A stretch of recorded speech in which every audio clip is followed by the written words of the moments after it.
Assalamualaikum warahmatullahi wabarakatuh.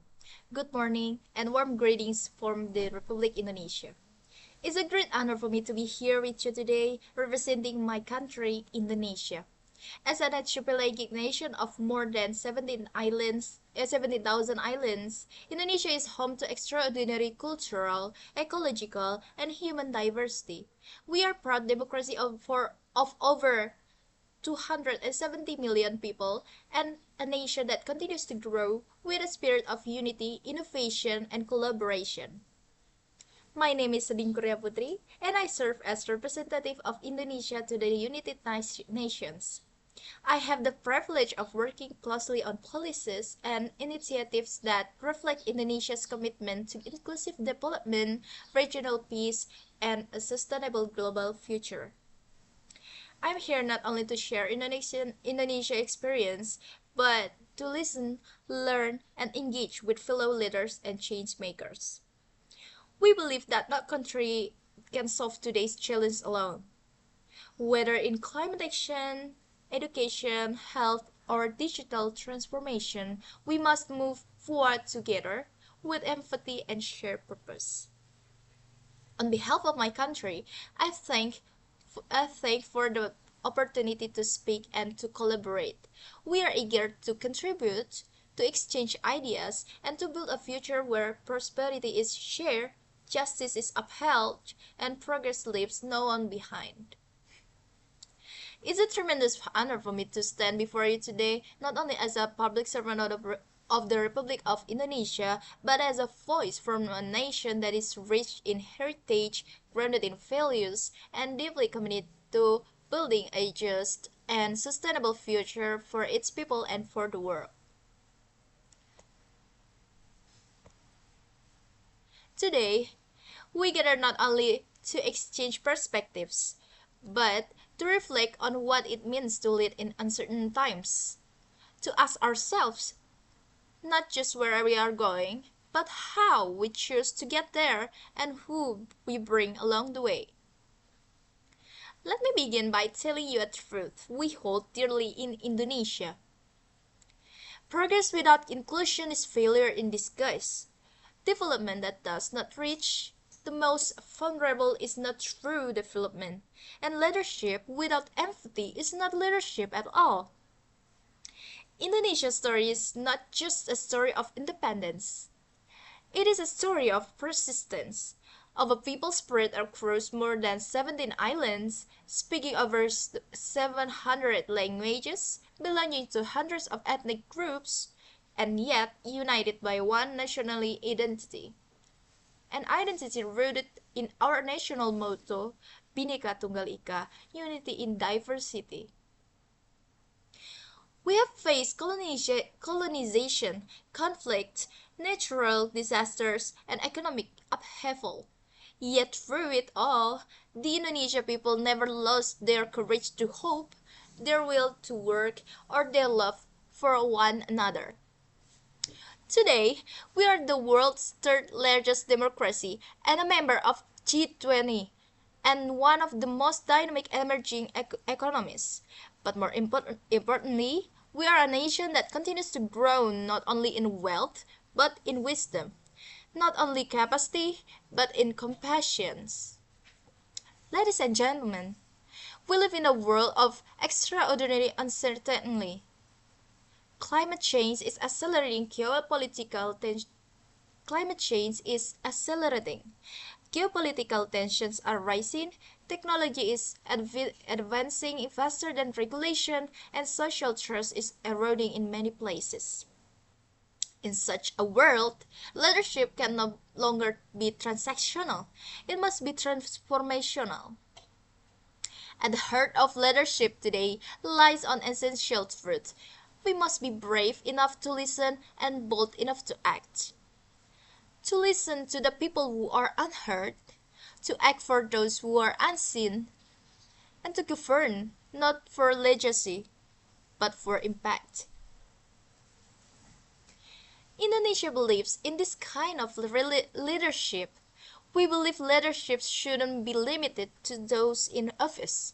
It must be shared by civil society, business, religious, leaders, academia, and especially our youth. To the young people watching or attending today, this is not your rehearsal, this is your stage, this is your time. Indonesia has over 68 million youth under the age of 30. They are not just the future, they are already shaping the present.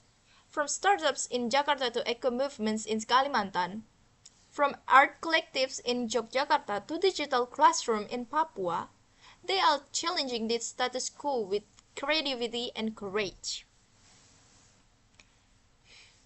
We are investing them not just internet infrastructure or education funding, but with trust, with the space to lead, the right to question, and the freedom to dream beyond what we, the older generation, may have imagined. As we build our economy, we know that numbers alone are not enough. GDP growth is important, but so is dignity, so is fairness, so is sustainability.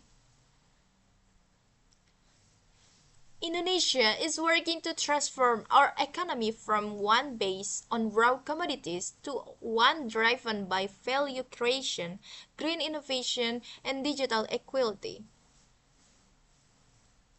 We are reforming systems from taxation to subsidies so that resources are not used not to enrich the few, but to empower the many. We are empowering micro, small, and medium-sized enterprises, especially those led by women, to thrive in the global marketplace. And we are embracing the digital economy with a focus on inclusion, ensuring that digital transformation doesn't leave behind those in rural areas, elders, or the underserved. The climate crisis is not knocking on our door, it's already in our house. Indonesia is on the front line. We have seen floods, displaced families, forest fires, destroy ecosystems, and rising sea levels threaten coastal communities. And yet, we are not passive victims. We are active participants in this solution. We are committed to reducing emissions, restoring degraded land, and developing a green economy that doesn't sacrifice livelihoods. Our FOU Net Sink 2030 policy is a major national initiative to make Indonesia's forestry and land use sector a carbon sink by 2030. We're also expanding renewable energy, investing in climate resilient agriculture, and working with indigenous communities who are the guardians of our forests, not against them, but beside them. But let us be honest. Indonesia cannot do it alone. Climate action must be global, fair, and just. We call on developed nations to honor their commitments, not as charity, but as climate justice. Ladies and gentlemen, we live in a time when the world feels divided by borders, by ideology, by fear, but pandemics, climate disaster, and hunger do not respect borders. Neither should our compassion. Indonesia's foreign policy is built on the principle of peace, dialogue, and mutual respect. We believe in a multipolar world, not where power is contracted, but when voices are heard. As a founding member of ASEAN, we work to maintain regional peace and stability. As a G20 member, we advocate for inclusive and sustainable economic recovery. And as a proud democracy, we offer a model that shows that Islam, pluralism, and progress can coexist not in contradiction, but in harmony.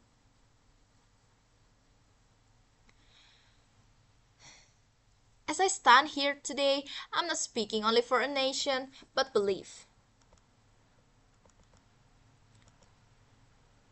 The belief that no nation is too small to make a difference and no dream is too big to pursue. The belief that leadership is not about knowing everything, but about being brave enough to do what is right.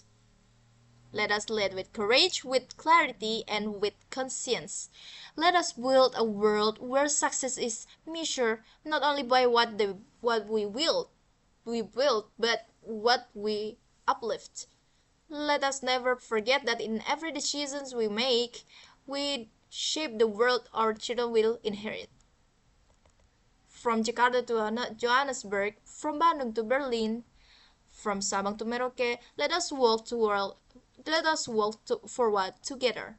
Not just growth, not just power, but just for justice, for peace, for humanity. Thank you very much. Wassalamualaikum warahmatullahi wabarakatuh.